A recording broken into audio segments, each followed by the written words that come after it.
Hello, HIUS 713 students. My name is Ronald Picciarelli, and today I'm going to be talking on my research report about the decline of the American steel industry.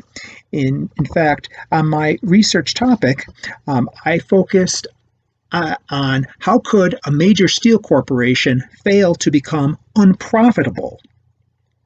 And what I did was I ended up focusing on one major steel corporation, which was Bethlehem Steel, and one steel mill that was operated by Bethlehem Steel, located in Lackawanna, New York, which is a suburb of Buffalo.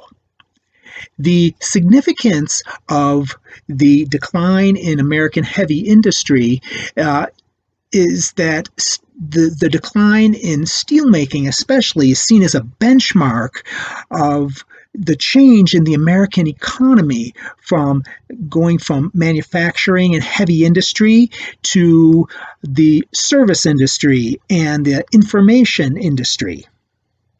Now, some of the key books that I used and key sources were books like this called And the Wolf Finally Came, about the decline of the American steel industry, and also some other sources that I used were personal interviews with former employees of Bethlehem Steel and data from the New York State Labor Department and the censuses from 1980 and 1990 for the New York State area. And what I found out was that there were actually four reasons why Bethlehem Steel managed to become unprofitable. And this one steel mill ended up being like a microcosm for the ills of the entire company. Bethlehem Steel was the second largest steel making company in the United States, and it had its peak about 1965 or so. And then after that, it started to decline a little bit with some problems going on. And I found that there were four major problems. The first one was that Bethlehem Steel failed to see new business trends in the steelmaking industry. What they did was they did not invest in some of their older plants. They didn't invest in any new capital or improvements in these older plants and preferred to let the older plants just kind of fall apart. What they did instead was to build a couple new plants. There's one at Burns Harbor, Indiana, and the other one was at Sparrows Point, Maryland.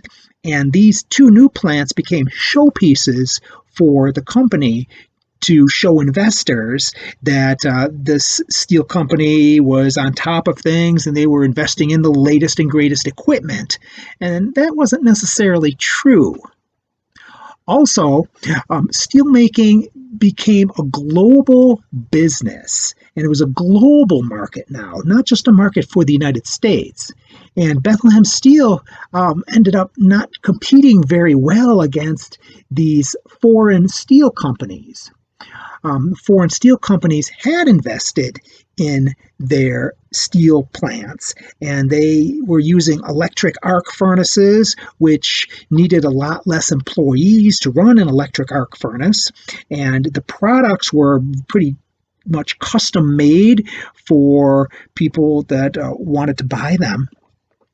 So these foreign companies were edging in and getting the customers and making custom products for the customers, and they ended up getting some of the market.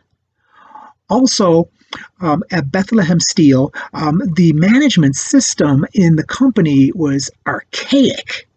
And one of the former supervisors at Bethlehem Steel told me that he could count 8 levels of management before a decision could be made on the plant floor. That means 8 managers had to approve this one decision or this one change before that change could be made on the plant floor. He said it was just crazy how many managers that they had. It was called top-heavy administration. Also, Bethlehem Steel was really hurt by the United States' free trade policies. What happens in a global industry, and we've found out by our bitter experience, was that other companies didn't play by the same rules as the United States did. And what happened with these foreign steel companies is they were considered critical industries in their nations, and their governments subsidized these companies to be able to produce steel at the rock bottom prices that they could produce, and they made a lot of it. And what they did was they shipped it over to the United States and kind of dumped it onto the United States steel market. And Bethlehem Steel found out that they just couldn't compete against this sort of thing. So those are the four major reasons why Bethlehem Steel declined and then went out of business. I thank you for your attention.